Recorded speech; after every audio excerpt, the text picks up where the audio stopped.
Good evening, ladies and gentlemen. We're going to call the City Commission workshop for Monday, February 28th, 2022 to order. May we have the roll call, please?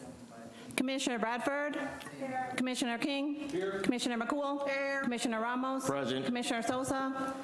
Vice Mayor Vila Vasquez. Present. Sorry, Mayor Herzberg. Here. May we all please stand and have the Pledge of Allegiance led by Commissioner King. I pledge allegiance to the flag of the United States of America and to the republic for which it stands, one nation under God, indivisible, with liberty and justice for all. Lost my glasses. Okay, welcome everyone. Today we have two items of business on our workshop agenda. The first is 4A is a transport update, and 4B is going to be traffic 101. So I'm Mr. Peters, transport. Are you taking that one? Ms. Kipolo will be taking care of transport. Thank you, sir. Good evening, everyone. Good evening. So I trust that everyone received some of the information that was sent out last week. I just want to go over some of the information a little bit in more detail. So just get started off here to give some background. So transports from fiscal year 2012 to 2018, we had 953 transports. Gross revenue, you see there, $231,652, which average is $243.08 per transport. Station 61 began transports in May of 2019. Station 63 began transports in 2020. And a note here, when they began in 2020, it was a 12-hour shift that they were doing transports. And then they began 24-hour shifts on July 12th and 2021 and continued to do 24-hour shifts. Total number of transports over the last 3 years. The numbers presented here are for transports only. So there's some documentation out there, obviously, for transports and non-transports. This is transports only. This information was obtained from Volusia County via the accounts payable information. So as you can see, as expected, as Volusia County turned over transports to the city, the number of transports increased. So there was a 44% increase from 2020 to 2021, with both transports running 24 hours, July 2021. We have some limited data, but just kind of projected that out using what the transports were before, what they are with those months. We would be looking at approximately a 20% increase for 2022 in the number of transports. This was some of the information that was sent to you last week, just giving you a rough overview of the revenues. So to break this down for you a little bit more, the billable amount per transport for 2019 was roughly $610. In 2020, it was $708.73, and that dropped in 2021 to $659.63 per transport, even though the number of transports had increased. So the billable amounts seem favorable, but as you can see there, until we actually get the monies from the county, there are numerous write-downs and uncollectibles. And I just pulled out the largest ones here. As you'll see, the uncollectible accounts represents the highest percentage of revenue loss each year. 2019 was 44%. 2020 was 50.61%. 2021 was 49.18%. Just another look then at revenues. So the first section shows you by year the gross billable for transports. Next up we have the uncollected and the other write-downs, and then we have the gross revenue.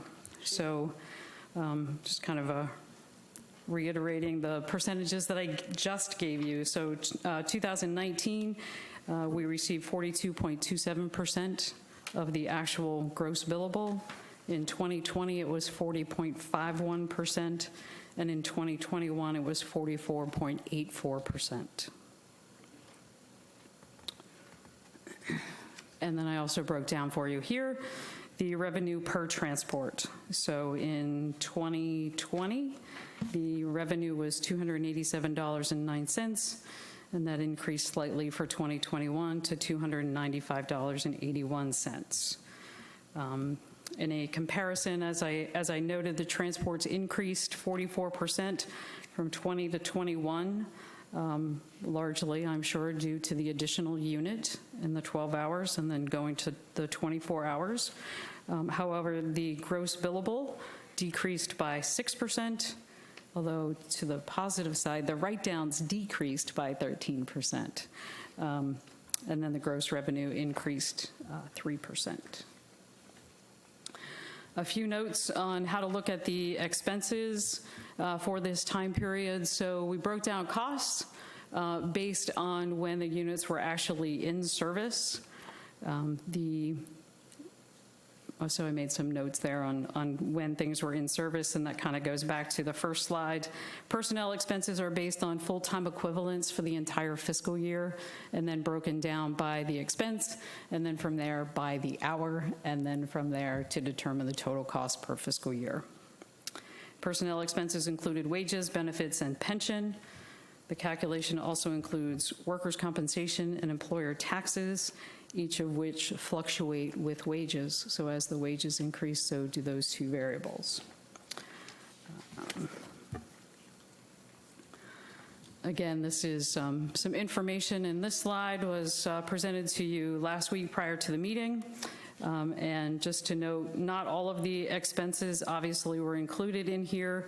Things like the fuel to run the trucks, the maintenance on the trucks, the actual equipment for the personnel that were hired to man the trucks, and any administrative support that were necessary to do the medical transports.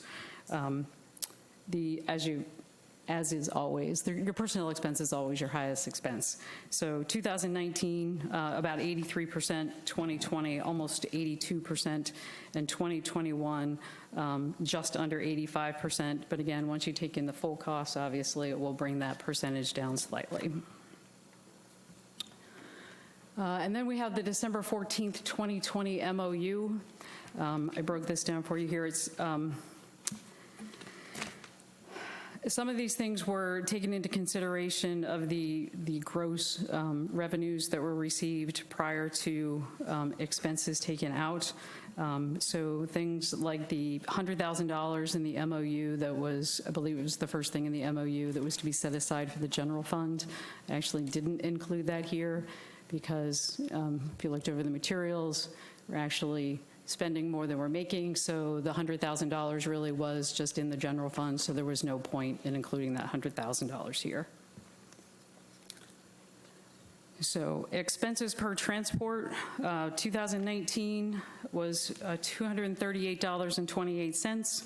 Just to recap, the revenue on that was $257.82. In 2020, the expenses were $334.68 per transport. The revenue, $287.09. In 2021, the expenses per transport were $635.64, with the revenue per transport at $295.81. Stacy, can you Yes. go back to 2019? You said the revenue was 238 in the previous slide, 238.28. What was your expense on 2019? Total expenses? Yeah, well, Expense per transport. Per transport. $238.28. That was the total. That was the per That's the revenue. transport expense. That's Your revenue, The I'm revenue, sorry. yes, I'm sorry. Revenue for 2019 was $257.82 per transport. Sorry, I just didn't write that one down. Okay, thank you. Sure. And then the next slide is just a comparison of your revenue and your expenses, including the items that were in the MOU.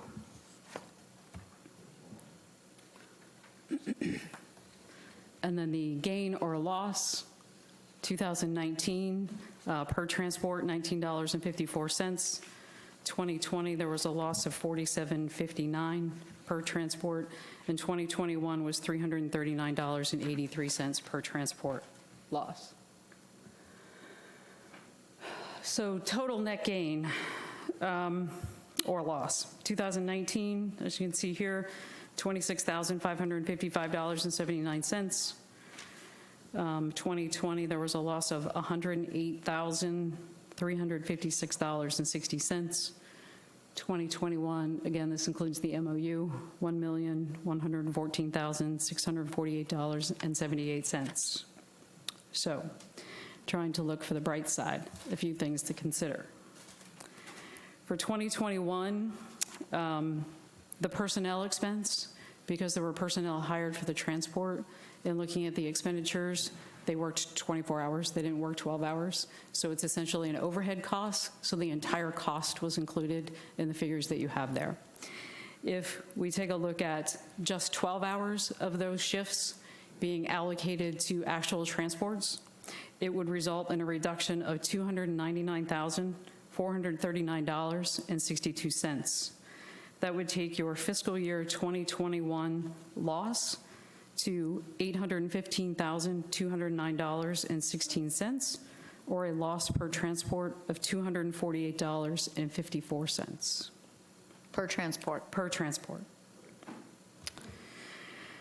Based on the average monthly transports, as I had noted before, if both had been running at 24-hour shifts and just doing some projections out of where we could have been, it comes up to 3,962 total transports. So when I factor in the revenue gained and the expenses in doing that, the total fiscal year 2021 loss would have been $941,370.74, or a per transport loss of $237.60.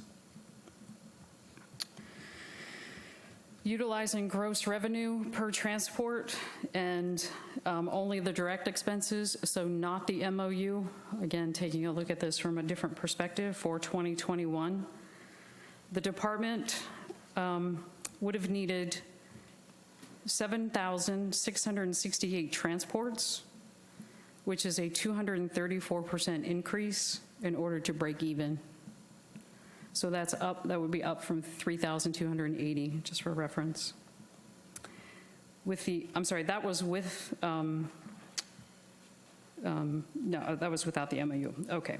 And then if we had factored out the MOU, the department would have needed to provide 5,371 transports, which is a 164% increase in order to break even. Obviously, neither of those scenarios is going to be possible with the current staffing levels or the current equipment that we currently have. Essentially, in order to provide this volume, the department would need to add personnel and equipment, which then just takes your break-even point further away. For some perspective, and I just want to note, I am not indicating that you should increase taxes at all. I just wanted to provide some perspective. The $1.1 million loss in 2021 equates in this current year to 0.35 mils of real estate taxes. 0.35? 0.35. So, a couple more items of note. Obviously, I wish that this was more positive numbers for us, especially given my first presentation to the commission. But it has been 6 months. I've been here 6 months. There's lots that I've heard on transports. A lot of that has been that it's a revenue generator for the city. It will reduce taxpayer burden for the fire department. A number of things. As Mr. Peters pointed out to me last week, whenever I would hear these things, I would say, I want to see the numbers.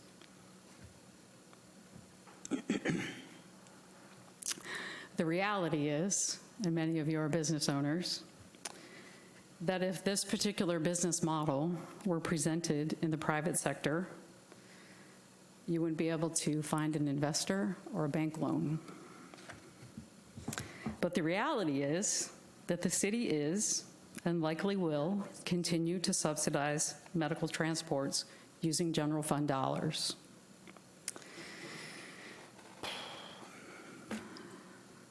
This is my double whammy. I'm going to say it because I've been saying it, the double whammy, because it's just the reality of things, and that's why we're presenting this to you tonight, so we understand the realities of what's going on. Before the transports were being provided by the city of Deltona, they were being provided by the county. The citizens of Deltona paid county taxes, and they were subsidizing those transports. You've now brought transports to the city of Deltona, and your taxpayers are subsidizing transports. That's basically what it comes down to, because your expenses far exceed the revenues that are being brought in.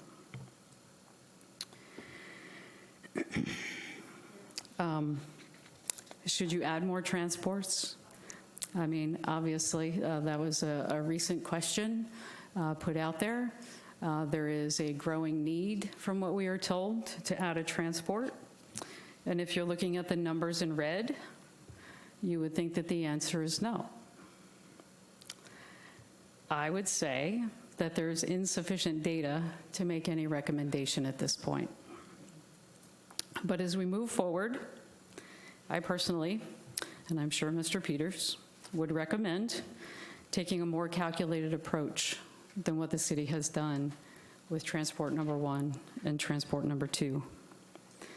We absolutely need to gain information from the county on the actual number of transports that we should expect, the level of revenues that we should expect, and we should take a look at our staffing needs to make this happen. Essentially, we have to make our decisions based on the data, and we, the staff of the city, need to provide this commission with the data so that they can understand and make informed decisions for their constituents. And with that, I will open the floor. Thank you, Stacy. Commissioner McCool and then Commissioner Bradford are on the board, and Commissioner Sosa after that. First of all, Stacy, fantastic job. Thank you. First up to bat, thank you for providing information. And you know what? It's factual and it's painful, but thank you. I have confidence in your work on this, so I wanted to tell you that. Thank you. 6 months in, this can't be easy coming up and unearthing, you know what I mean? So I appreciate the job that you've done here. Thank you. Okay? Okay. Question. So we have been supplementing all along, right? Yes. And I'm trying to understand how we did we not know this for a few years? I'm just trying to ask as far as, because I've heard transport's good, right? And I'm needing to understand, have we not had these numbers before, or has it not been brought forth? What is the deal here? I don't understand. Again, 6 months in, so. Yeah, I know, but I'm just saying in 2019, did we not have these exact numbers, is all I'm saying, right? Well, likely not 2019, but as. Let me address this. First of all, before I even get started, I want to thank Stacy for doing an outstanding job putting together numbers that you all have never seen before. She would tell you that the chief and deputy chief, Mary Lyson and her staff have been awesome through this whole process in helping us put this number together. Very important thing right out of the chute is, even with the 3 years of transports in various stages, we do not have enough data to give you strong recommendations. But that being said, we have enough data that says we need to take a business approach. Are there better ways of doing our staffing based on statistical analysis? For instance, how often do we have multiple fire trucks going out at a single time? If there are ways that we can cover within the organization, utilize a smaller staffing level to achieve the same result.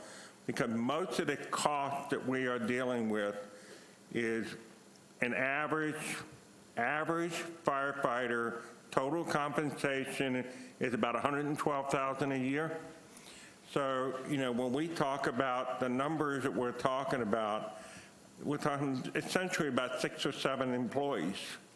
So if there's ways of doing the staffing in a more efficient way, yet maintains the level of service, that's important. I think the most important thing to take out of this conversation is, for the longest time that I've been around, it's all been about transport going to make us money, instead of transport level of service is going to improve under the City of Deltona Fire Department. I'm here to tell you that the level of service that we get out of our transport in the City of Deltona is second to none. So we're going to change the optics. We're not going to talk about making money right now. We're going to talk about the level of service that we're achieving. As we get more data, we will be able to look at staffing, equipment, other things that can maybe bring the cost down some while still maintaining the level of service.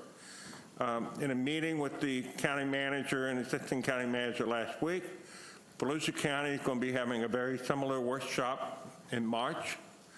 The number that I heard is to the tune of about $500,000 that the county general fund is subsidizing transport. That's where Stacy was referring to as the double whammy. We're paying money in for our transport, but because we all in the City of Deltona pay county taxes, we're also paying to subsidize the county transport, even the ones that are not serving us. So that's a concern. But I think we all need to focus on its level of service. Let's see what we can do to take a more business approach with regard to staffing and equipment and the like. And do we have the county's numbers for 2020? Do we have the county's numbers? Because, if they're operating under a different model than we are, so do we have the county transport Are you asking numbers? in total or just for Deltona? In total. I do not. Okay, so that's something, I'm not directing staff, but I'm just saying it's something that we might want to look at, because if they're bailing ship, you know what I mean, on transports, trying to pass costs off to the city, I would like to have my fair share of money, please. Ms. McCool, as I just indicated, the county is going to be doing a presentation in the month of March. We will be Johnny on the spot to get that data as soon as it's available. Okay, thank you, and I know that you will. The percentage of uncollectibles as far as our total amount, what is it, Stacy, what's that percentage? I'm not great at math. What is that percentage? That's okay, I have that here.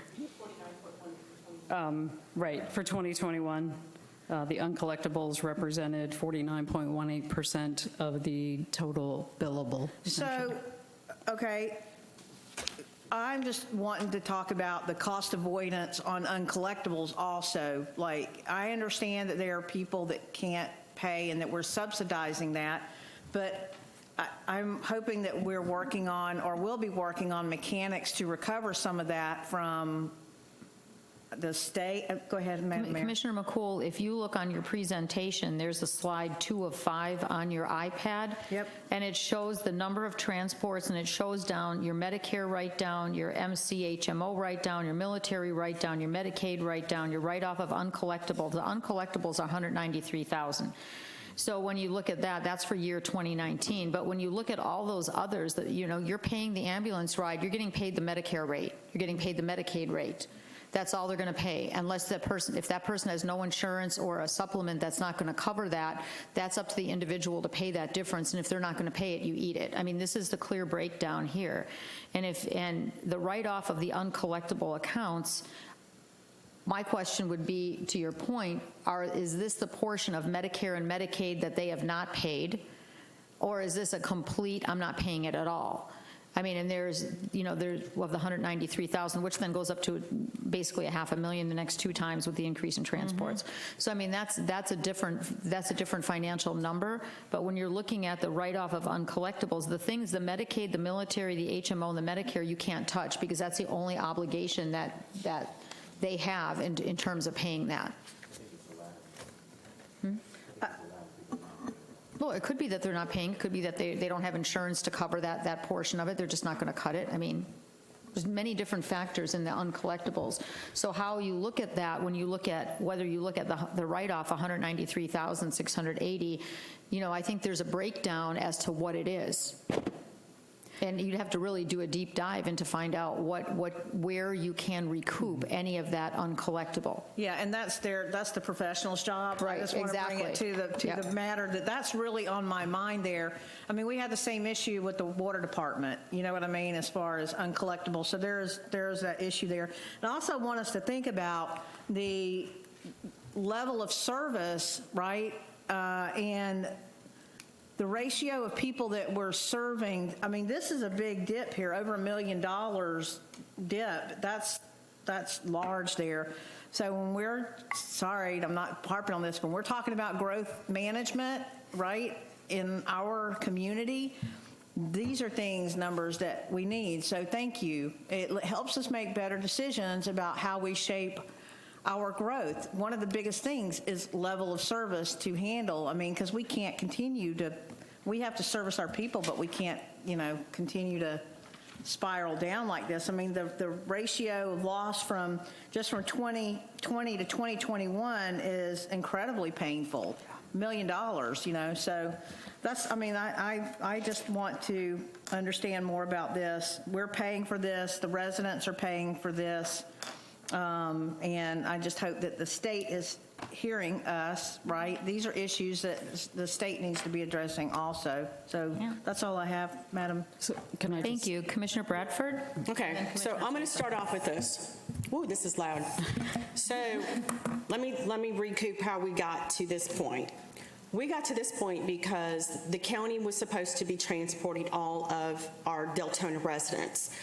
And our paramedics, our fire department was the first ones, as we recall, the first ones that have been here longer, on scene. And the county was determining at that point whether or not our fire department or our EMT or our ambulance was allowed to transport. And they were doing it based on calls that were going to make them money.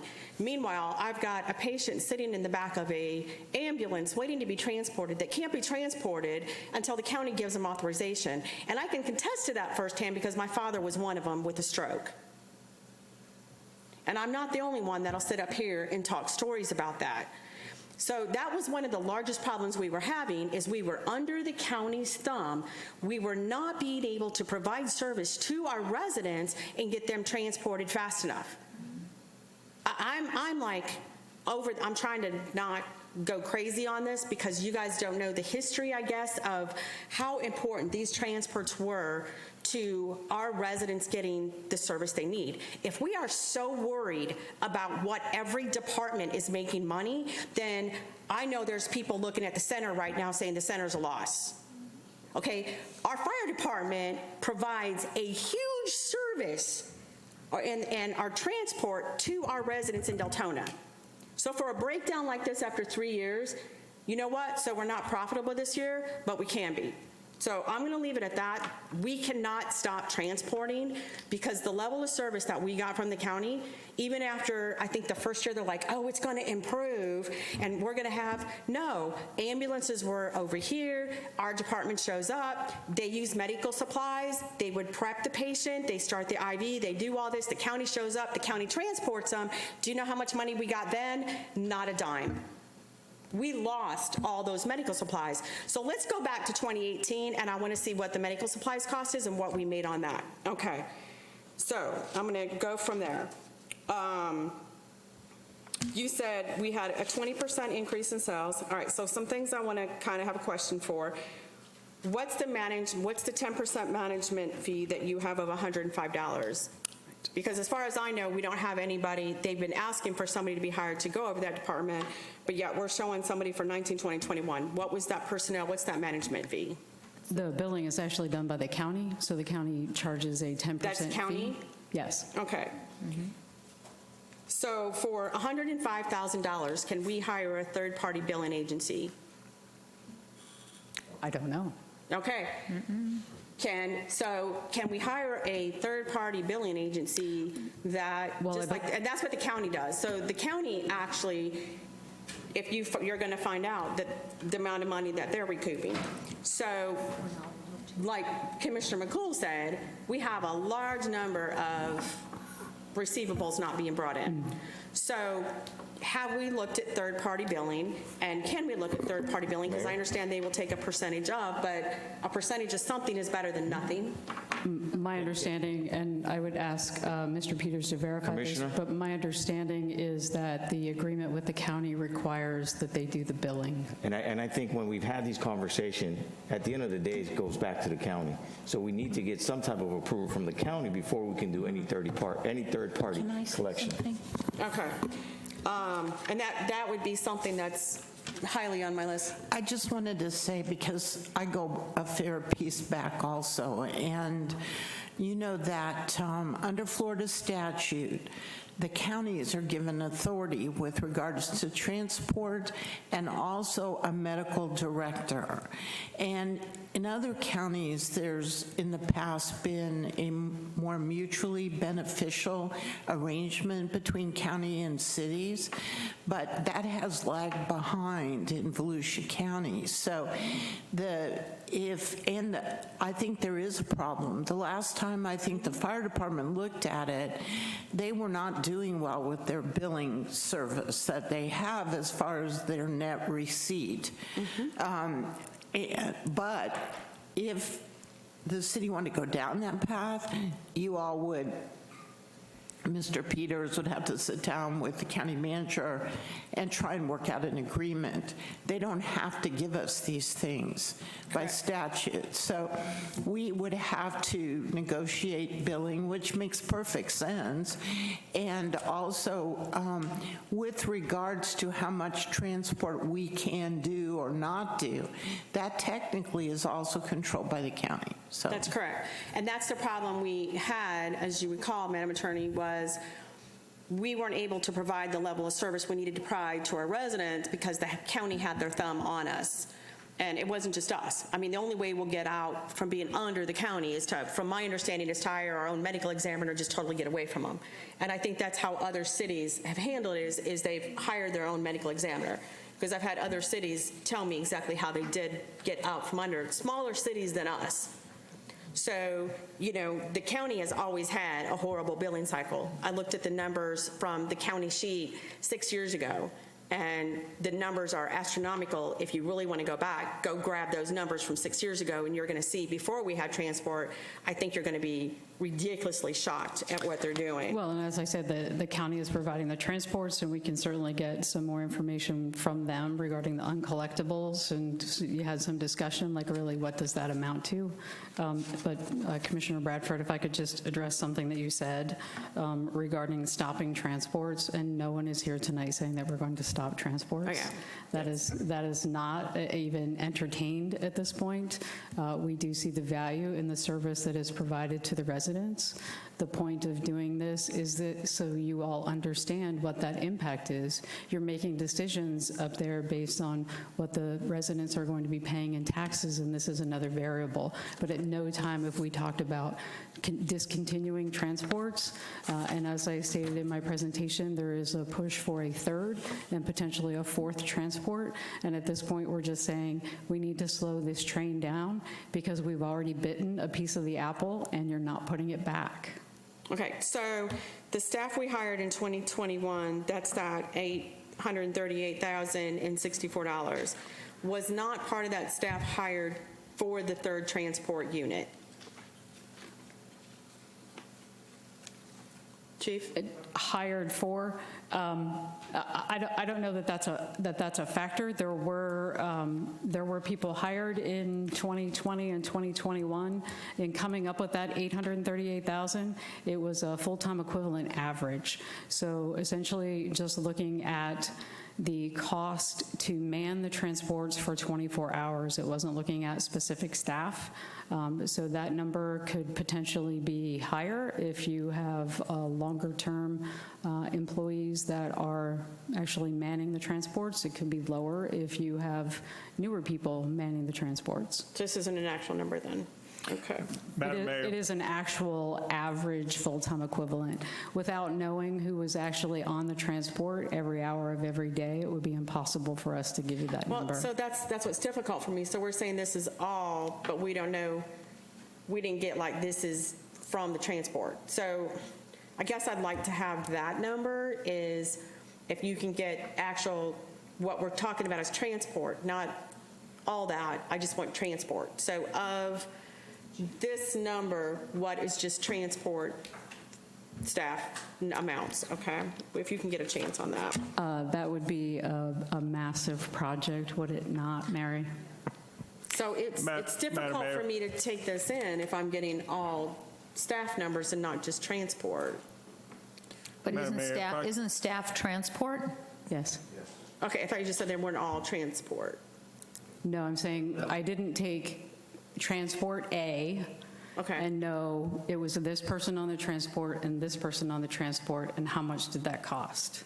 Like if you had 2 senior staff members on there, they would be making a higher wage. Yes, ma'am. For that cost, for that transport, than if you had 2 junior or a junior and a senior. Yes, ma'am. So this is just taking the average firefighter's salary and saying, average the salary of who's on that transport. You're not Exactly. saying we have 2 guys that are making, the bottom tier, that cost to that transport unit would be less, as opposed to having 2 top tier staff members on there. Correct. So it's basically the average of the wage of the firefighter. Correct. Okay. Or Madam transport. Mayor, if I could jump in here. We were talking about the uncollectible, 139,000. That's just a little bit more than one full-time equivalent employee, full benefits. This exercise that we're doing is very much, and I liken it to when I came on board over in Public Works and we did a deep dive into Deltona water. And I came back to the commission and showed you all a way that we could save, I think it was $860,000 a year, and we're well on the way to doing that now with the new meter program. Now that we have this data, it will give Ms. Kiplow, the chiefs, myself, the opportunity, and Ms. Lyson, the opportunity to sit down, go through there with a fine-tooth comb, and develop a plan as to the manner in which we can possibly bring the cost down. So, it's not as bad a situation for the taxpayers. I emphasize, this is a level of service thing. We know we're doing better with level of service for what we're doing. What we are going to do with this data, if we are going to do the deep dive and see if there's ways of saving potential costs. We have already had some internal discussions about different ways of handling staffing, the type of staffing and what have you, that will maintain the level of service but bring the cost down. And over time, we will be bringing that information to you all. And hopefully, at some point, we'll be able to come back in a similar type workshop and give you a plan of action to help with the overall costs. Okay. So I see $150,000 for the development of our training center. Where does this put this? So we've been planning on doing the training center based on how great this is doing. So now you're saying we're negative, so how do we take something from nothing? And now where's the funds going to come with for the training facility center? We are going to have to look for legislative and grant funding. I have had conversations with a number of people in the last week and a half at this numbers were starting to come in. There's a belief that we would qualify for some significant grants from whether it be the state of Florida or the federal government. I had a very interesting conversation with someone regarding potential for Department of Defense money that could be used toward the training facility because of the armory that's located in the land of all places. So we are already looking at alternative means of financing a training facility independent of the revenues or lack thereof coming from the transports. Okay. And do we have a figure on the service time improvement from 2017, 18 to 2021 since we started transport? I do not. Ms. Bradford, once again, we are in the process of starting the accreditation process for the fire department, and equally so for the Parks and Rec department. But for the fire department, part of that evaluation is going to be looking at response times and do they meet the national standards, what we can do to improve them. So as we develop the accreditation process, we will be developing those numbers for you. Okay, and who's currently managing transport now? Is there a individual, do we have dedicated staff personnel managing the transport now?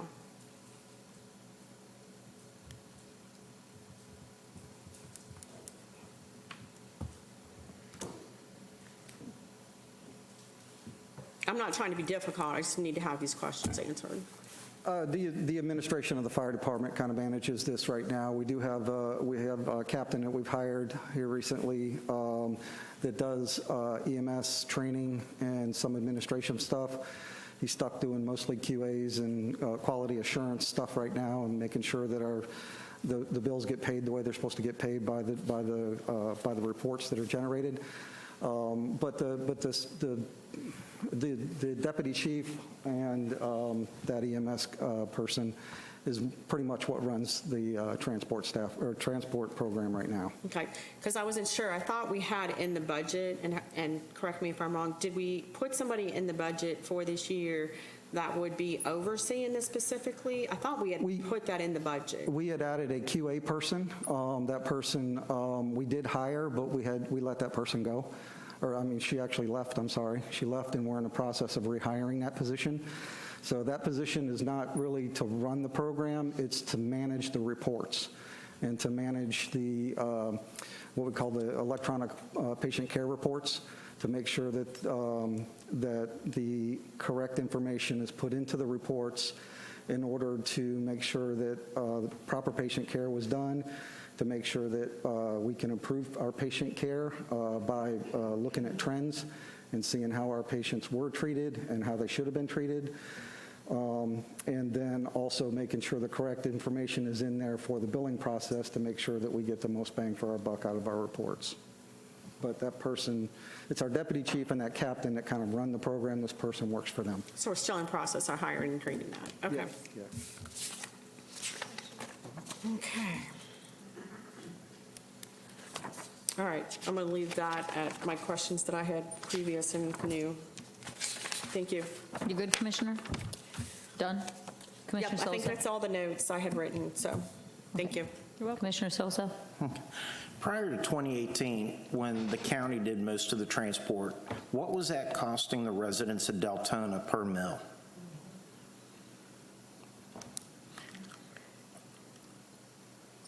I mean, we can look into that. I don't know the answer to that. Obviously, the fire department is being paid for by the taxpayers in everything that they do.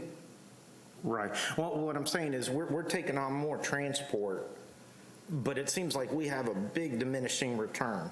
I mean, in 2018, we had a profit, wasn't much, $20,000, but I'm not looking at the dollars as much. But then we go down, and now we're at a deficit of $1.5 million. We've added more transport. So I'm curious, was it more efficient under the county as opposed to the city doing it? I'm kind of curious how much we were paying per mil for the county as opposed to the city operating it. Mr. Sosa, 2018, we were basically filling in. When the county couldn't respond, we were using our existing fire personnel to do the transport. And from a business model standpoint, and I'm an engineer, so I beg your forgiveness, but when you look at 2018, we didn't have a transport staff, and it was in the black. As we added transport staff, we went more and more in the red. And as I alluded to before, now that we have these numbers, we will be doing the deep dive and seeing if there's alternative ways of handling the staffing so that the staffing cost is not what's hurting us. That, if we can find ways to be more efficient with our staffing, then I think we can bring those numbers down to where it would actually emulate what was occurring in 2018 where, we're breaking even or something like that. Right. Okay. Now, is the county currently still doing any transport here in Deltona? Yes. What percentage do they do? Any ideas?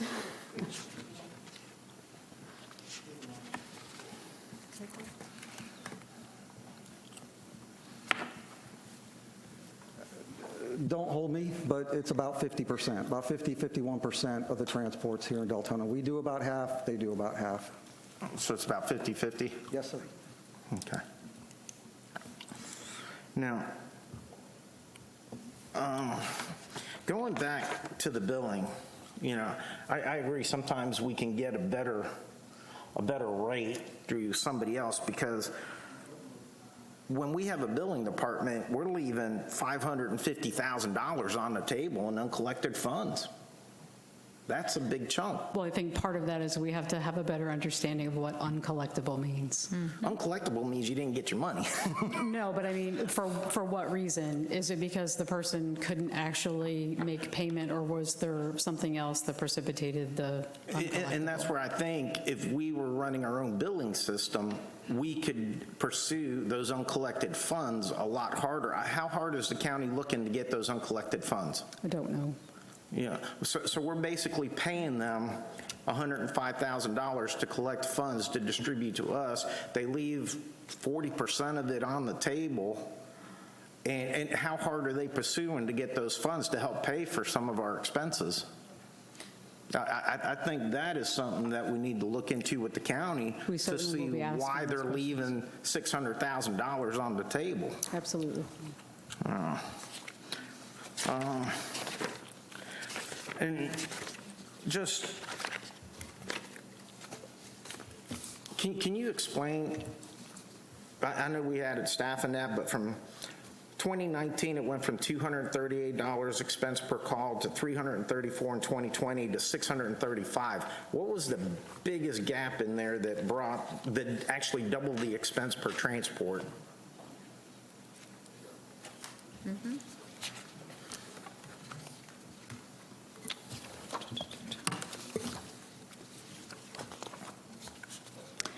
Well, your staffing. I'm sorry? Staffing, Staffing was the biggest thing? yes. We added more staff in 2021.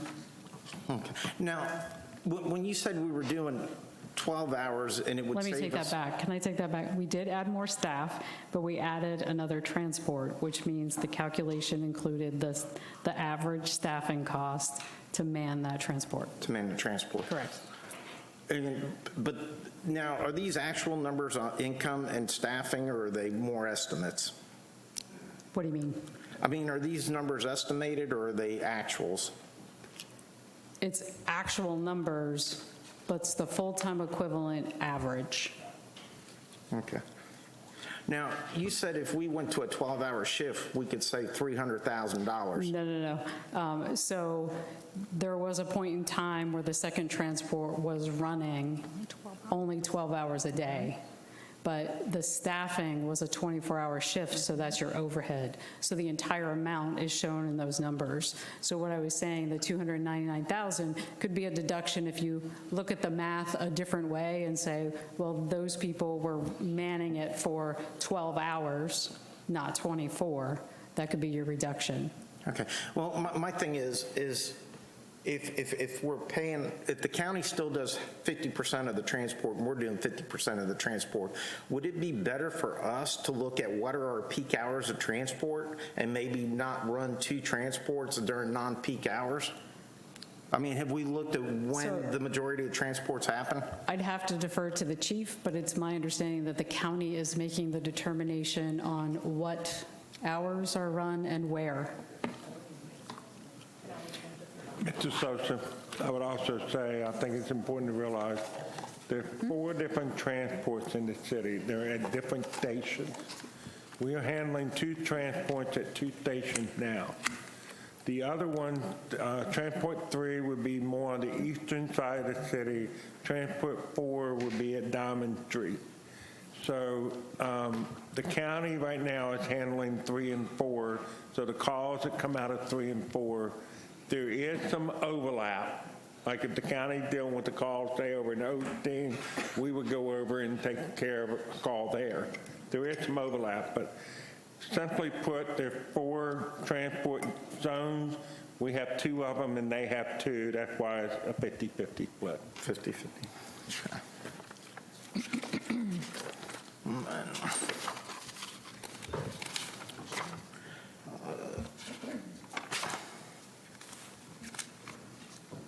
Okay. Under the expenses, you have capital. What exactly consists of the capital? Is it just the vehicle, or is it supplies and vehicle? So that was $400,000 is what we used for vehicle and the supplies essentially that would go into a new vehicle. That was a straight line 10-year depreciation. So we would take that money and actually set it aside each year so you don't have these spikes when you actually need to purchase the equipment. You're actually setting money aside as you go. Okay. And just my last question, do we have somebody in the city running the actual numbers to compare them to the county to make sure that the county and the city's numbers jive? So basically, we're just taking whatever the county tells us and we're going with that? We have nothing that logs when we transport and how much money we should have received, and we don't compare it to the county, what they give us? I'm sure the chief and the deputy chief could extract that information for a comparison. But do we do it, is what I'm saying, especially if we're running a $1.1 million loss? No, we don't do that right now. Basically, the way it works is we do the transport, we turn the transport information over to Volusia County, who does all the billing. They provide us with a spreadsheet of what's been billed, the amount of money, that kind of stuff every month, as well as the check for the revenue that we receive for that. It's very difficult to figure out what's been paid for and what's been not, because there's all kinds of different ways that they receive billing. If they send you a bill, you could send them a full payment. You could set up a payment plan. And if you set up a payment plan, then say you do it over a year, then we get 1/12 of that through the month, but we don't know what transport that actually came from. We're also usually about 2 to 3 months behind.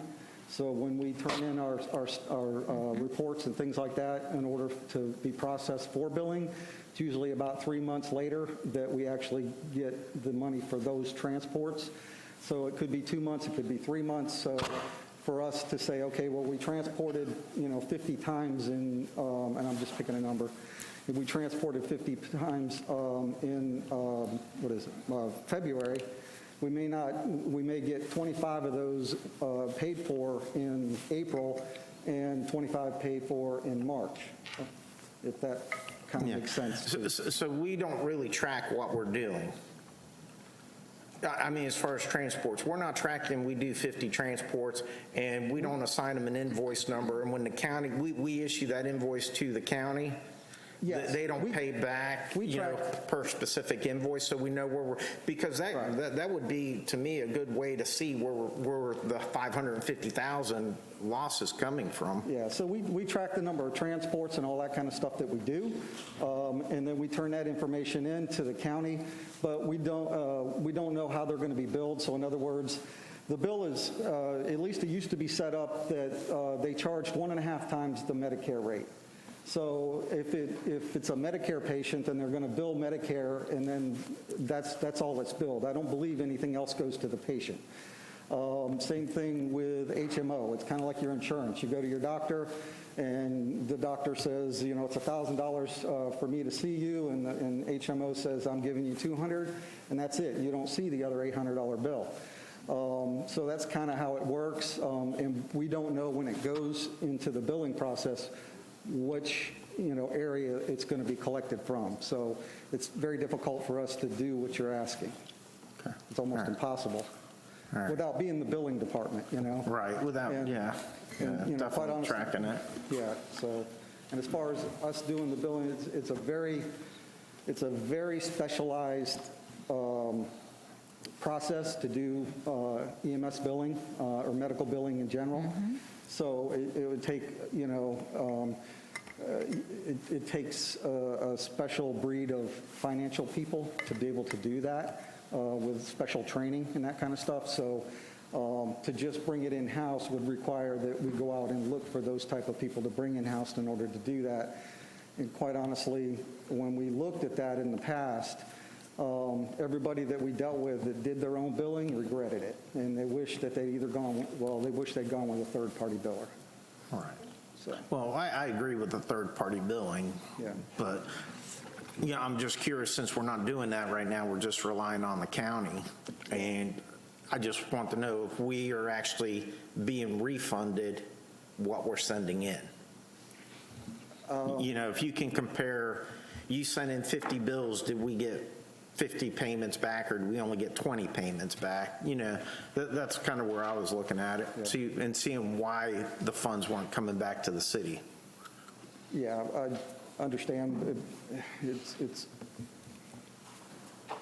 the answer is no. We don't do that. So I mean, it would be very difficult because we don't know whether it's going to be a Medicare patient that's billed or it's just a person that doesn't have insurance at all. That is either going to pay the bill in full or not pay the bill at all. So when you look at that money that comes back in, they don't give us specifics about you know, what bill was actually paid for the ones that were submitted. We know everything that we submit because it's always in an electronic patient care report on how we submit it. But they don't give us any data back as to this one was paid today, this one was paid tomorrow, this one was paid at 50%, this one set up a payment plan, or any of that kind of stuff. This one went to collections because they do have a collections thing, but it's not very robust, quite honestly. So I don't know if that answers the question or not. Commissioner Sosa, I think you bring up a valid point, and I think the best answer to your question is when we negotiate with the county again, we need to put a paragraph on auditing process to where we're allowed to have somebody audit the records. And so it's a valid point, and we're going to make a note of it so that when we do the next agreement with the county, that we will have a clause in there about auditing. All right, thank you. That's it. I'm good, Okay, thank you. you good, Commissioner Sosa? Commissioner McCool? Okay, I would like to revisit here the uncollectible here for a moment. So, first of all, what is the M+C HMO write-down for receipts? What is that? M+C. Anyone? I'm sorry, I Bueller? don't know the answer to that. Mary, do you know?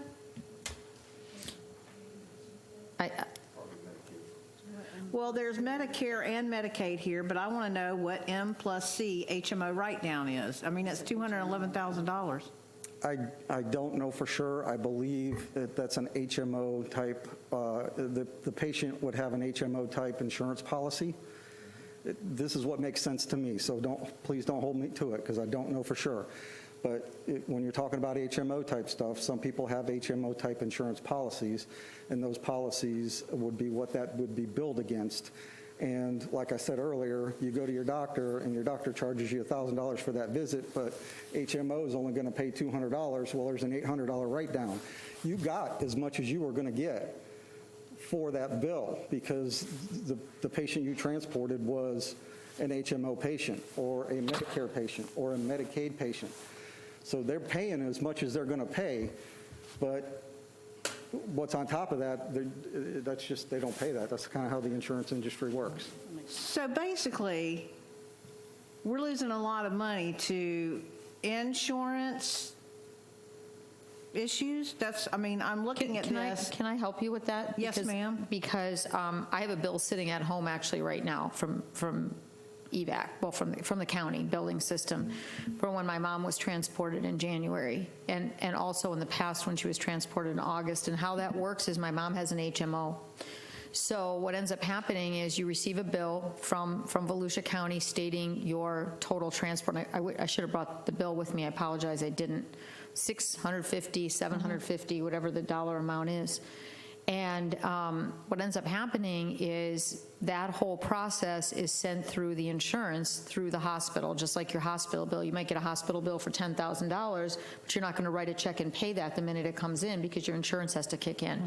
So there's a Medicare rate and a Medicaid rate that is set by the government, and that is just like if you get your cataracts done, there's a Medicaid rate and a Medicare rate for that. Anything above and beyond is what the provider charges, and what you may or may not, as the provider, get that money back when you're talking about Medicare and Medicaid and so forth. And then when you have an HMO rate.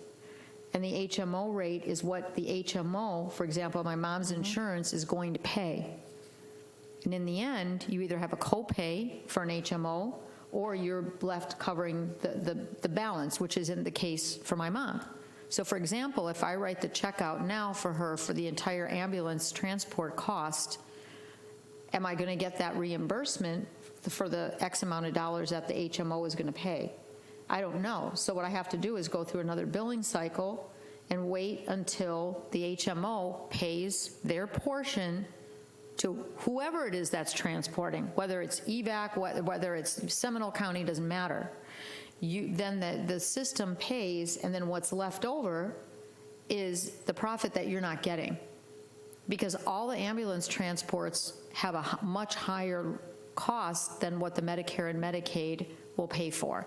And some insurances will cover the whole thing, if you have a great insurance, and others will only do a portion. For example, we have to pay probably $200 or $300 of that transport out of pocket. Yep. With my mom's insurance. And if somebody can't afford that and just defaults on that, that's what you're getting. So the HMO is what the portion that they're not paying is what I'm assuming it is. I might be wrong, but that's how it works with the HMO that my mom has. Madam Mayor, I can tell you from personal experience, I was transported from Halifax and Deltona to Halifax and Daytona. That was in September, and I finally got my portion of the bill, which I think was about $147 in late November. So it was about a 2-month process, like you said, 2 or 3 billing cycles before you actually know what your personal part is. So, I had to pay $147, and that's what makes it difficult for the chief and the county, because yes, they get their insurance payment, but then they got to get the individual part, and it can be a nightmare to keep track of. So that's why I was saying earlier, putting an auditing process in place so we can track these things. Okay, I'm good with that. Listen, there's going to be a portion, I understand that. There's going to be a difference here. I understand the carry over and carry on as it would be. But I just want to, there again, touch on collecting the part that we can collect. I know it's a Herculean task, right? But I'm sure there's some of this portion. And I wanted to ask, from an operational standpoint, when I did my ride along, right, I know that, which was eye-opening, by the way, I'm going to say it again. Thank you guys for what you do. I don't understand the special person that it takes to do what you guys do. And I'm happy that we have you in Deltona. So the county tells us how many we can transport, right? And when we can transport, the county does that? Are you talking about the number of transport units we can have, or the number of calls that we go to? The So calls. basically, with the last contract that we signed, it's a closest unit agreement. So we have automatic vehicle locators in all the ambulances around the county, and the dispatchers can see where those ambulances are, and they dispatch the closest one. So if we're closer to the one in Deltona, we're going. If VCEMS is closer, then they're going to go. Let me ask you, as a matter of policy, do we differentiate between emergency and non-emergency transports as far as that? Is that any part of a conversation? If you have somebody, because we do have non-emergency calls. I know that you guys get those, right? Yes. I mean, because of lack of general practitioner, right? I understand you get non-emergency calls. So is there a way that the county can do the non-emergency calls and Deltona can do the emergency calls as required to, I don't want our level of service disturbed. So but- typically the way that works right now with those non-emergency, low acuity calls, we send a fire engine to it first because there's such, and this is Volusia County for you. So we send a fire engine to it first without a transport truck, okay? That truck goes there to find out what's going on and what kind of patient we have. If they want to go to the hospital, then we talk to them about how they're going to get there. And if they insist on an ambulance, then we call for an ambulance, and whatever the closest ambulance was, would come to that. The other thing with non-emergency calls is that we don't respond outside the city for non-emergency calls, only emergency calls. Yeah, I'm good with that. I'm just saying if the county's going to get the better end of the stick, then, meaning like as far as the number of calls, are we taking more calls than the county, or is it, I'm just You trying said to understand. 50/50 pretty much right now, right? It's pretty close to 50/50. And let me ask you this. How many of our calls are emergency versus non-emergency? I'm not going to hold you to it. I just want to kind of get a generalized idea. Any idea? They are. But some are Emergency lift versus assist, non-emergency some are calls? all different. Okay. I just wanted to make sure there's not a big, 57? About 67%. 67. Emergency. or emergency. That's all I have. I just want us to take a close look at those uncollectibles. I mean, level of service, I never want to compromise on. Never want to see our fire department not have what they need and our residents not have what they need. But the uncollectible stuff, I mean, there's some, I'm just hoping that we can do something about that. Thank you. Commissioner Bradford and then Commissioner King. Okay, so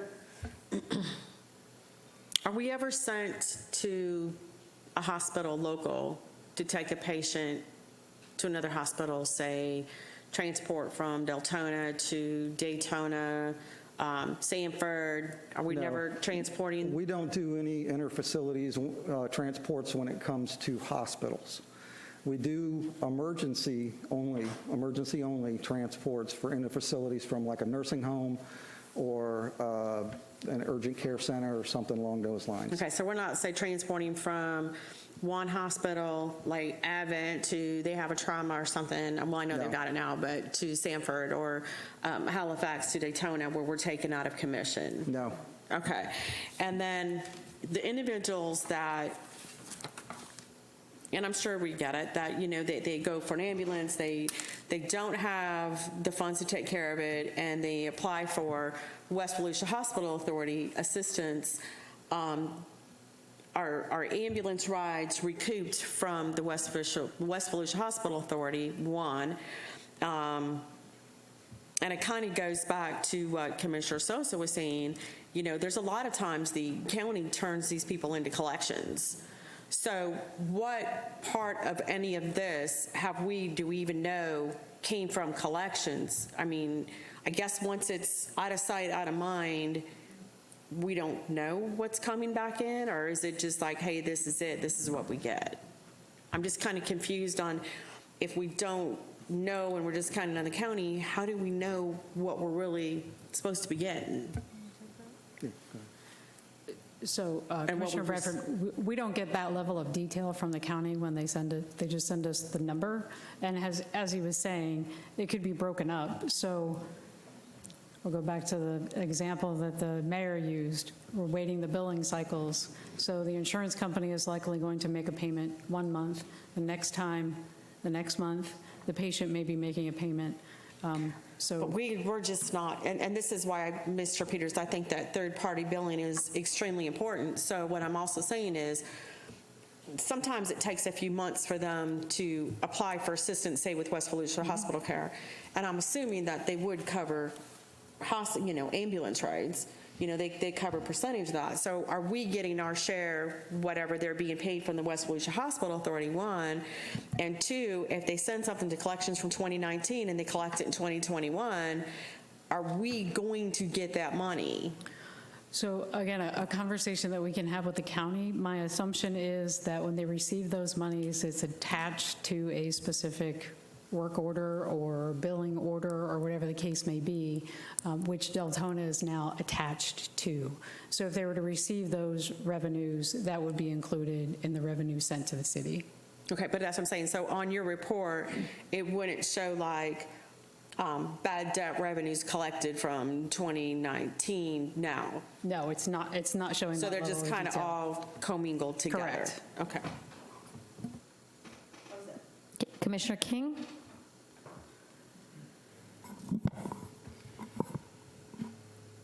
And I'm not even sure I want to ask my question. And the reason for that is because, again,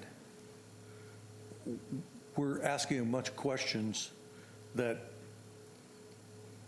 we really don't know the answers to them. And we're not going to know the answers until these folks do their study and come back with information that can put us on the right track to discuss this and get our stuff together to come up with a plan that we want to direct them to do a certain thing. But I did think it kind of interesting, and maybe you can first explain to me, what is the cost every time you send an engine out versus every time you send a transport out?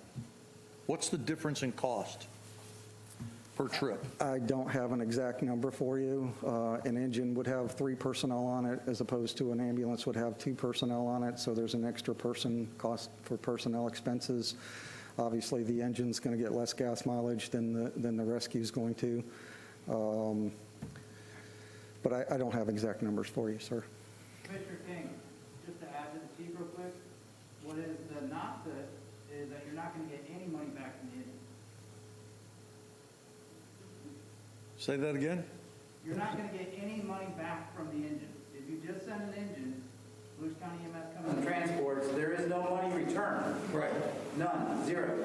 Okay, I got that part. Okay. Good. Well, the reason I ask is because if you have a non-emergency call and you send out an engine, Yes, sir. and then those folks, you got 3 people there, plus the engine, plus the fuel, plus all the expense of going to wherever it is, and then they have to call a transport to do something. Yes, sir.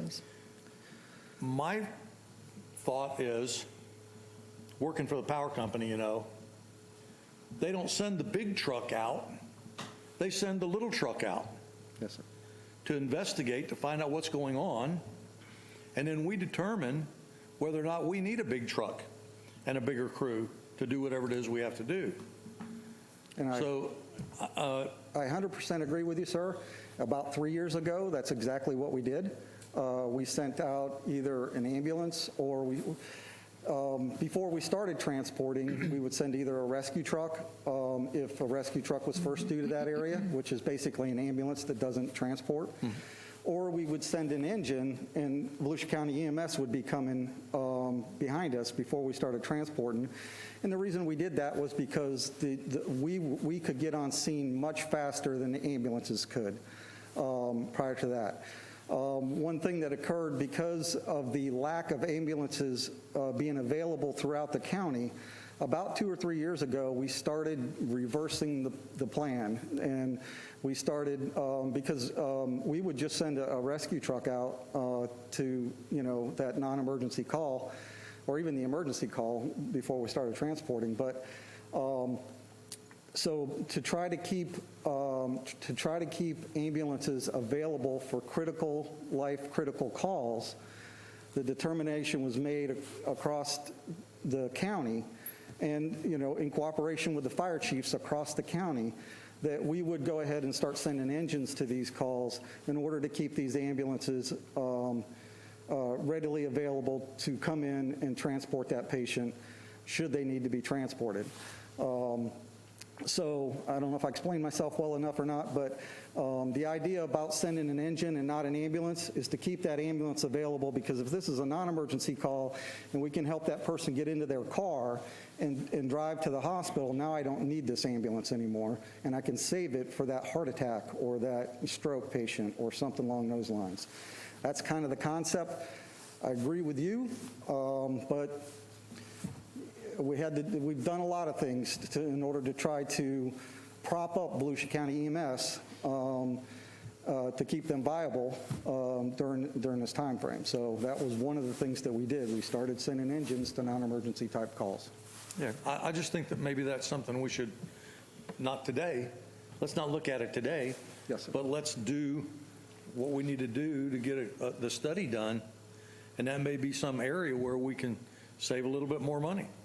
I mean, you know, even if you have a transport or an ambulance that goes to a non-emergency call and they get called off, well, it's a non-emergency call.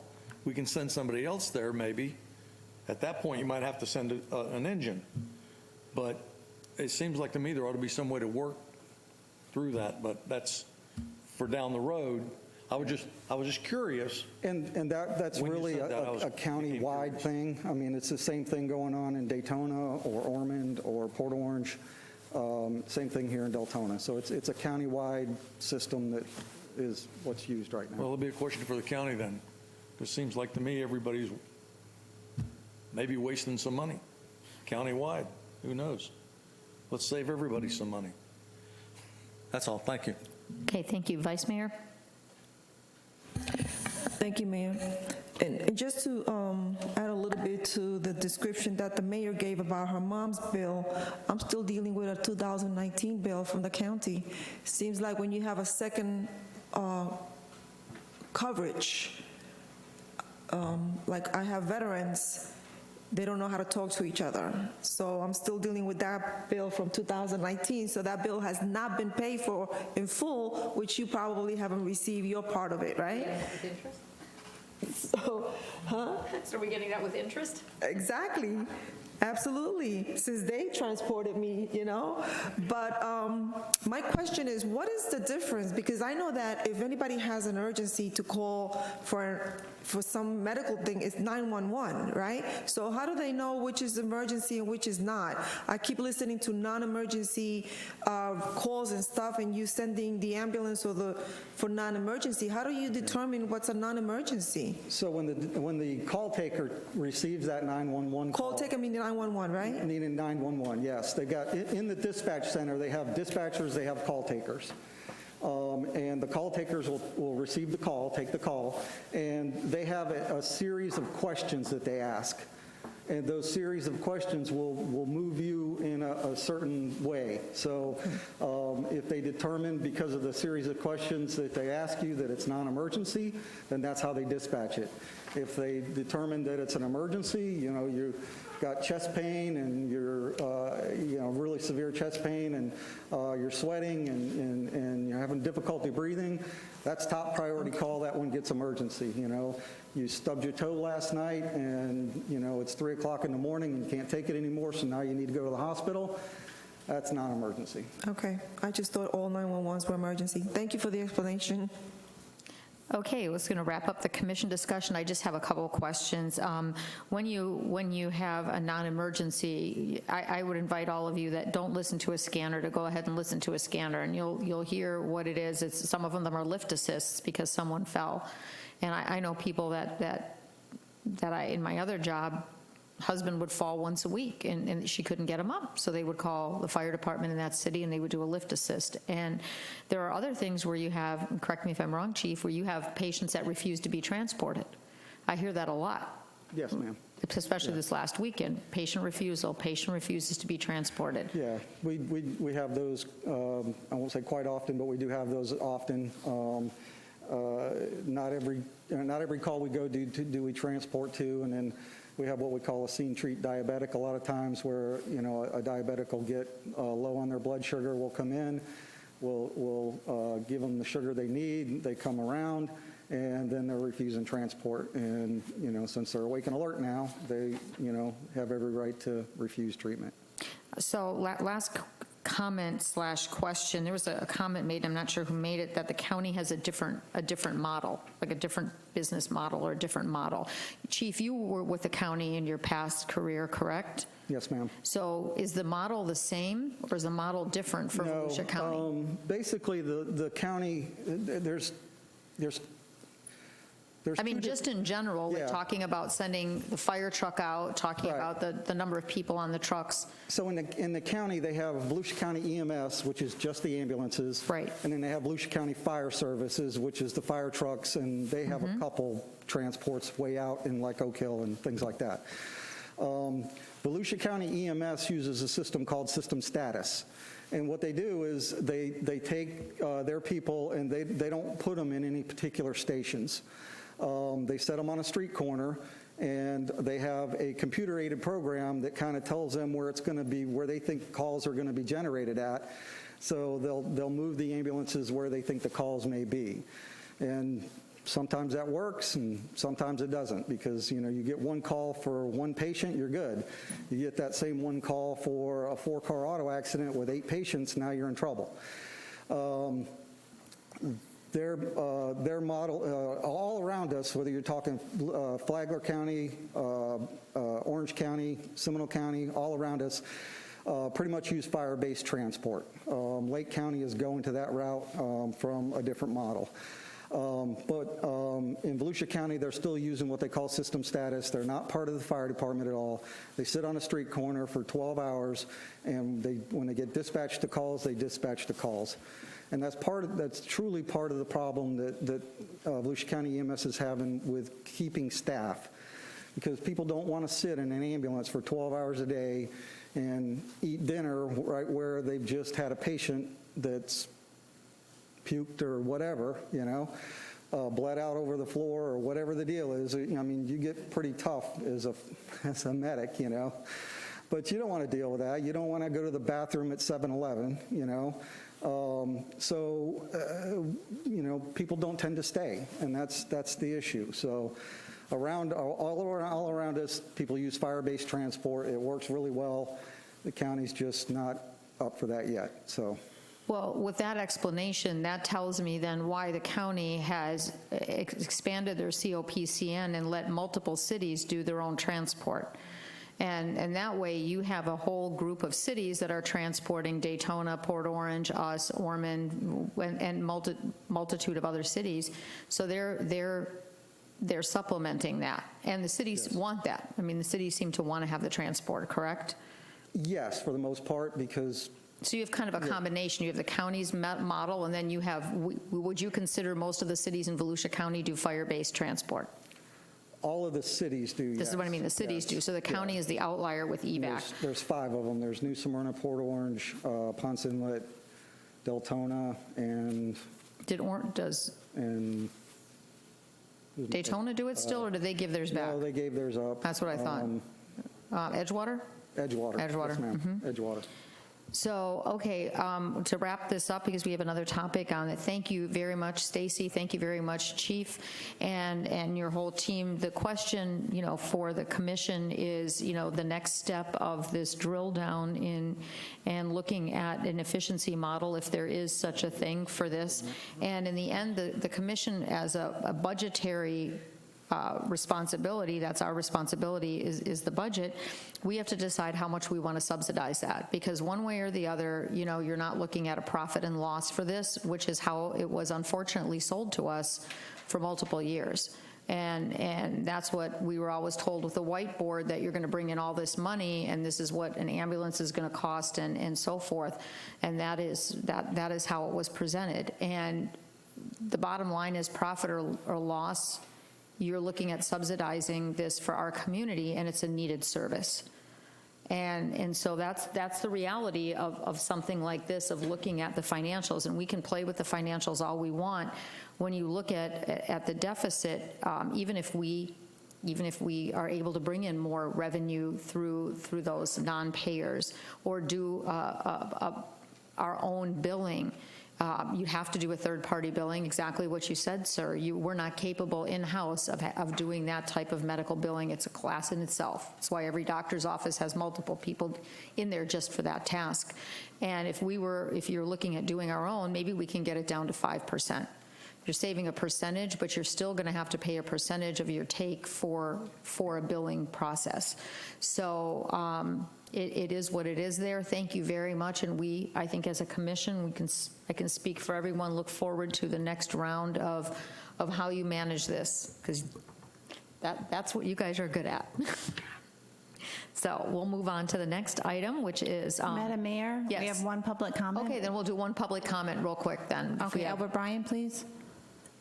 And that's on this item, correct? Okay.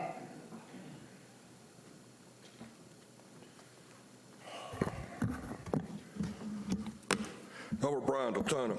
Oh, let's see here. You know, this is your budget book.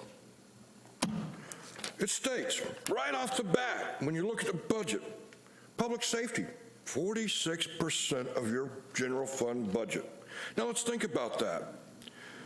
Fire department is $12,738,600.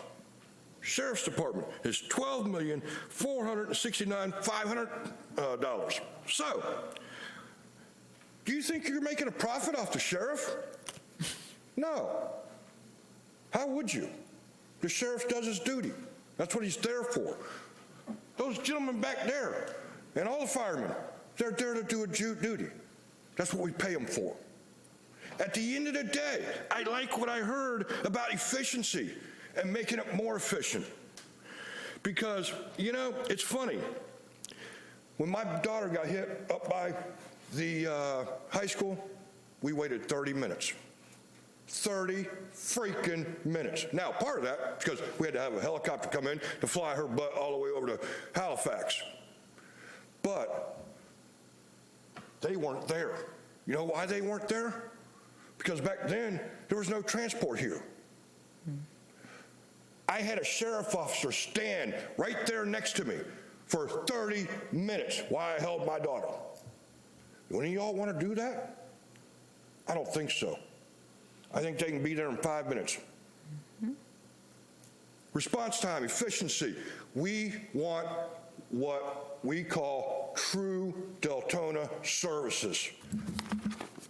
The money, it's only part of it, because we get double billed for him and them through the county and through Deltona every single year. Thank you, sir. That closes the public comment portion for this workshop portion. We'll now go on to Traffic 101. Mr. Peters, are you doing this? Excuse me. Yeah, I need Rocco to come up and change the computer. All right. The workshop is called Traffic 101. It's very basic. I think there's been discussions about what we can do to improve traffic in Deltona, but I think we need to have some basic information before we move forward. In traffic engineering, we have what we call traditional functional road classification. Deltona have what I call the dysfunctional road classification. And what is the impact of the dysfunction on our traffic, and can we fix our traffic problems?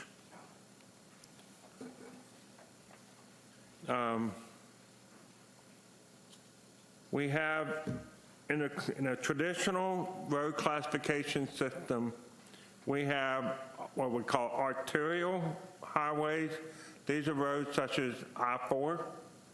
We have minor arterial, which are roads such as Howland, Saxon, Doyle, Providence, and 415. Then the next group of roads are what we call major collectors. These are roads such as Fort Smith, Normandy, Deltona Boulevard. Then we have minor collectors, which will be roads such as Tivoli. And then we have the local roads, and I will explain a little bit more.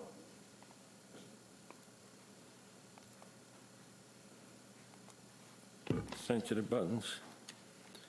This whole chart is a very important chart when we come to what's functional You will see at the top, there's an emphasis on mobility, that getting people from one point to another as quickly as possible. Those are your arterial roads. I-4 will get you to downtown Orlando much quicker than trying to go 415 through Sanford, through Lake Mary and all that. Collectors are roads that try to find a balance between mobility and individual lots. And then the local roads is very little about mobility, but about access to properties. Now, traditional versus Deltona. And I call it functional versus dysfunctional.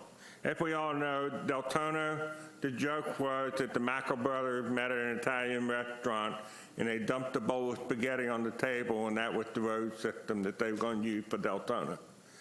The reality is the engineer was using the topography of Deltona, the lakes and all that, and try to put a road network that fit. But in a functional classification, there's defined mobility versus access. You follow the defined roles as for mobility. You follow the defined role for providing individual lot access. In addition, they usually, in a traditional road classification system, you typically have a grid network. The roads are on grids. You have a block that's a subdivision, then you have a road that comes off of it, that's a minor collector, and it builds from that. Now in Deltona, our dysfunctional Deltona, we have undefined mobility versus access. Many of our minor arterial roadways in Deltona serve both mobility and individual lots, residential access. Give you an example, drive down Providence. Right out here in front of City Hall, out here, traditional minor arterial road. There's just a few driveways from Elkham up here. It's pretty wide open, speed limit's a little low, my personal opinion, but it serves for mobility more so than access to individual property. You go down on the far end of Providence, you have houses every 100 feet. Driveways coming out onto the road. What that does is that creates conflict. People trying to come out of their individual properties onto a busy road where people are trying to get across town in a hurry. They have to worry about people pulling out in front of them and that type of thing. And then you have the intertwined roads. The curvilinear roadways in Deltona result in undefined roadway functionality. In addition, the curvilinear roads create undefined sidewalk network and bike path networks. So it affects the whole transportation system in Deltona. So we do not have a traditional roadway classification system. Impact of dysfunctional roadways. Minor arterials with individual residential entrances result in more traffic conflicts. Collector roads become shortcuts connecting arterial, resulting in speeding and traffic conflicts. Prime example of this, I've told many of you all before, is Tivoli between Thaxton and Providence. People use that as a cut through. They tend to drive faster than that type of road should be from a speed standpoint. And so therefore we have a lot of conflicts, a lot of heavy traffic, and usually speeding traffic. Local roads have direct connection to arterials, resulting in more traffic conflicts. Then the non-grid layout do not provide for good connectivity for pedestrian trail use. And then lastly, more difficult to determine the appropriate speed limit to post on individual roadways. Example I just gave you. On the Doyle end of Providence, you have a lot of residential properties right along the road. In a traditional sense, that should be a 25-mile-an-hour road. Right out here in front of City Hall, where you have almost no entrances, it's wide open, pavement nice and wide. That traditionally would be a 40 to 45 mile an hour speed limit road. So you go down, people tend to drive what they're comfortable. Most people very rarely notice the speed limit signs until this gentleman pulls them over and says, I just clocked you doing a 55 and a 35 zone. When you felt like 55 was, driving-wise, felt like 55 was appropriate for the roadway. So that creates a lot of the problems. A lot of the speeding we see on roadways that we try to fit them into a certain classification and the speed limit associated with that, but people drive according to their comfort level based on what the road is. One of my concerns when we did the paved shoulder project on Elkham was prior to the paved shoulders, people tended to drive at a pretty reasonable speed because it's a curvilinear road, it was fairly tight, you had rutted shoulders on the sides, so you didn't want to run out of the road, so you tended to watch your speed. I have observed that since we put the paved shoulders in, I would not be surprised if the speeds had gone up 5, 7, 8 miles an hour faster than before because people are comfortable because of the width of the pavement to drive at that speed. And so that's what I said on this number 5 on this chart, which is that the nature of our roads makes it very difficult to come up with appropriate speed limits for the residents. The next point is what can we do, what can be done going forward? Number 1, we're already doing, which is improving the development patterns in our new developments. Very rarely do we allow individual residential lots to have direct access to major collectors and minor arterials. It's just not done. They have a driveway entry point for the subdivision, and the subdivisions have a road network within the subdivision to get out at that point. That reduces the amount of conflict. Alter the roadway patterns to reduce cut-through traffic. Once again, if you had to find neighborhoods, prime example is if you go out on India, there are a whole series of subdivisions coming off of India that have a single or 2 entry points, but there's very few driveway houses that have direct access to India. So India serves as a major collector with the subdivision off to the side so that we can maintain a safe environment on India. The next one is conduct speed studies to assess the proper speed limits. I just sent you all a report that came from the Sheriff's Department regarding the 2500 block of Howland. They did a speed study to see what people are actually driving. Some very interesting numbers in there. That's all I'm going to say. First of all, the average speed is about 10 miles an hour over the posted speed limit, actually about 12. And then we had some really astronomical numbers in there. I think 139 miles an hour on Howland is a little bit excessive. By doing the speed studies, we can assess what people are obviously comfortable driving. We make a determination, okay, is that proper? We have instrumentation that we can put on a vehicle. It looks like a little half circle with a ball in the bottom of it. And when we make the curves and the ball by centrifugal force moves to a certain level, we can determine for the roadway geometry what the appropriate speed limit is. But then we also use speed studies to see what the prevailing rate is, because honestly, sometimes the most dangerous thing is having speed limit is too low.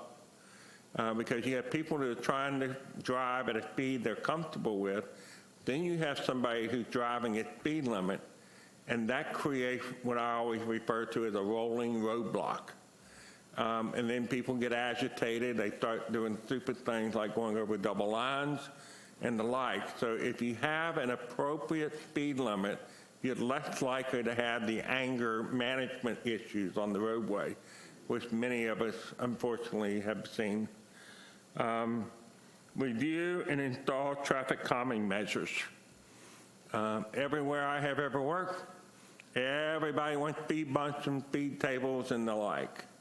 But there are certain engineering standards that we have to take in consideration, including public safety.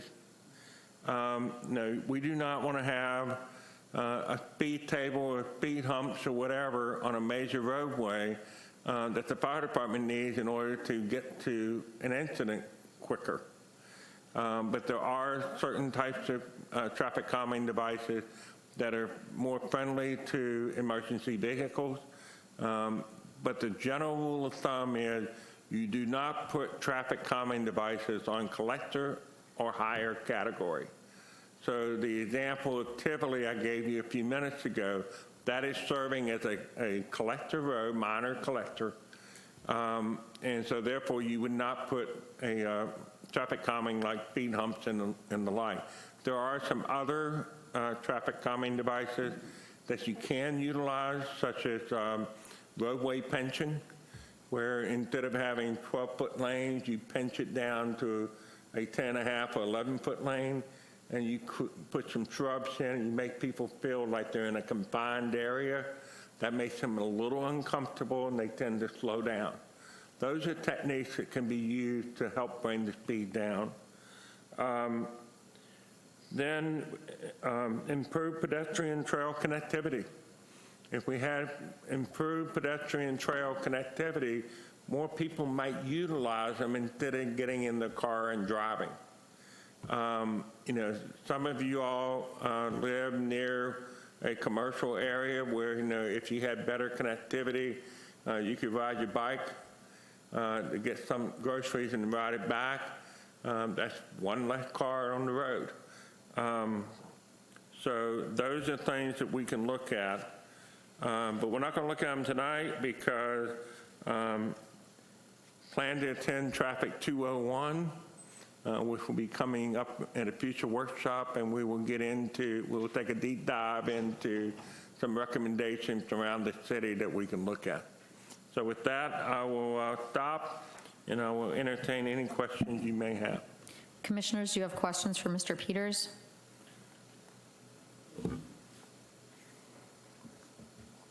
Commissioner McCool and Commissioner Bradford. Mr. Peters, are you going to introduce some of the things that we talked about in Traffic 202 regarding things that we talked about, like, I bring this up all the time because I have residents, you know, with the whole speeding issues. So on Tivoli, like, I ask you, what would you do at Tivoli, given your druthers? Are you going to defer that to Traffic 202, or would you answer that now? Tivoli is a situation where you have probably two choices. One of them is to do some traffic pinching, where you make it narrower.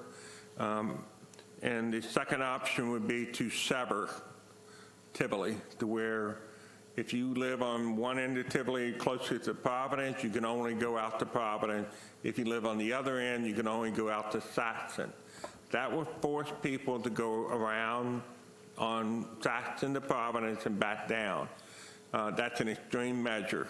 I would only employ that in an extreme situation. I will give you an example. If you're ever riding over in the Maitland area,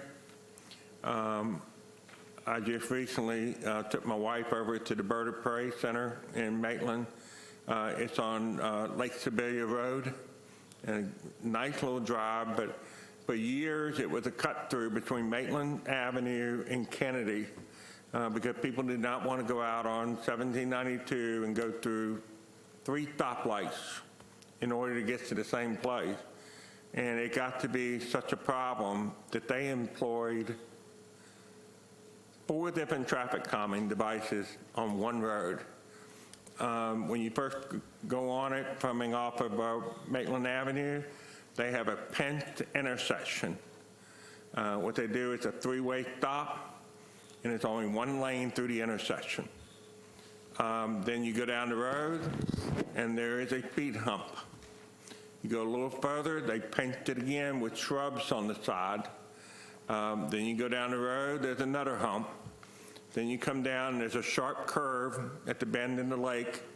They put a stop sign on both ends of the curve, and it's one lane through the curve. And then coming out of that is another speed hump. That is in a period of maybe a little over a quarter mile. Because of all that, they dramatically reduced the number of people utilizing that road to get from Maitland Avenue to Kennedy. That is an extreme example, but it works. The other thing I would point out is because we have these long curvilinear roads, I made reference earlier about a grid system. In a grid system, you typically have intersections every 600 to 1,200 feet. You don't have a whole lot of time to get to going fast before you got to stop at a stop sign. The other thing is if you go into Winter Park and Orlando, some of the older neighborhoods, not only do they have a grid system, but they have brick paved roads.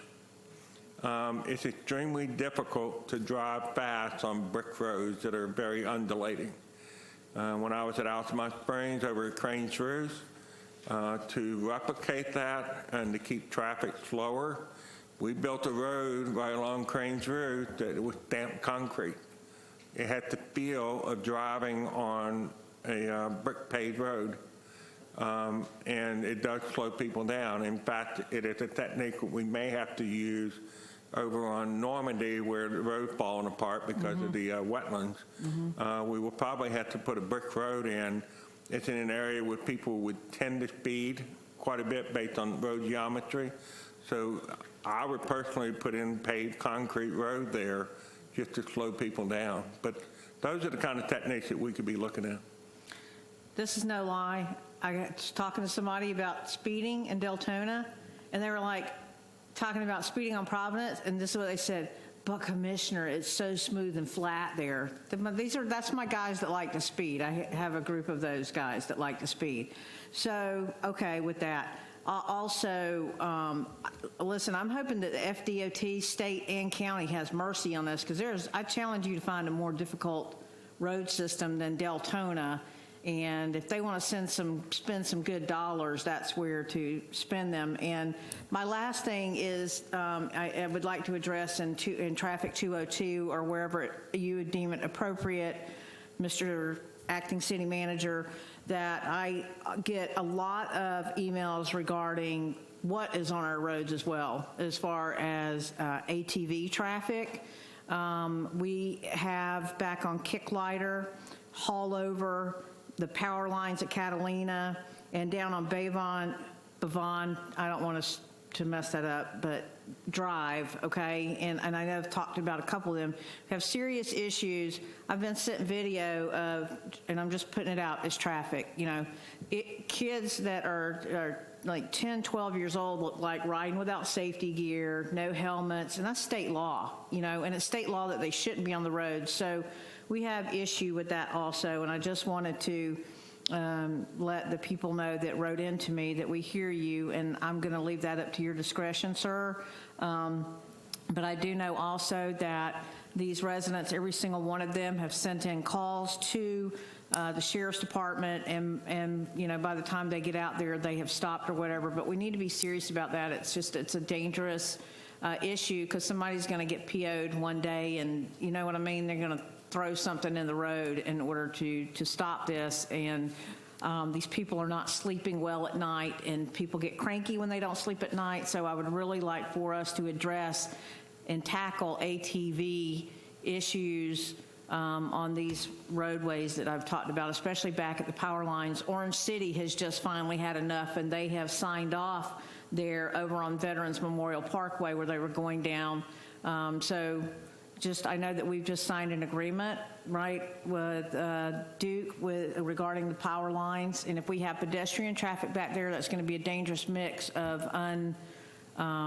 unsupervised motorized vehicles with, with that kind of pedestrian traffic. So I would ask that we take a look at that also. So my people on Kicklighter, Hallover, the power lines at Catalina and Bavon Drive know that we are listening, and I am passing officially your concerns on over to our acting city manager. Thank you. Thank you. Commissioner Bradford? Correct me if I'm wrong. The group we had last year, weren't they doing, did they do an analysis when they were driving around, mapping all the roads? Did that consulting group, what exactly did they do? Did they give us any input on, hey, you need to fix this? Because I know it was either last year or the year prior, we had a group that literally came and drove all the roads. What exactly was included in that analysis? I will have to check on it. I'm not familiar with what. Okay, so I think it was 2 years ago. Do you guys remember that? It might have been before, right before you came, but we literally had. Because I do not. Yeah, we had a complete group, and there was a complete analysis of every road. Like, they drove every road, and I would think they would have what you're looking for. I just don't want to pay for it again if we've already got it. Yeah. And because I'm assuming you would be having a consultant to come in to do this. So this consulting group, I really think it was 2 years ago, but I'd like to know exactly what they did, because they spent some time here and literally went through every roadway. Do you remember that, Ron?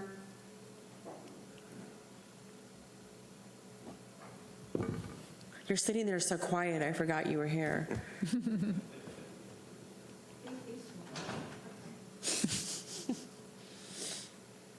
I am going to operate off sketchy memory, but I do have a recollection that there was some studies done to look at the roadways with regard to the surface condition of the roads.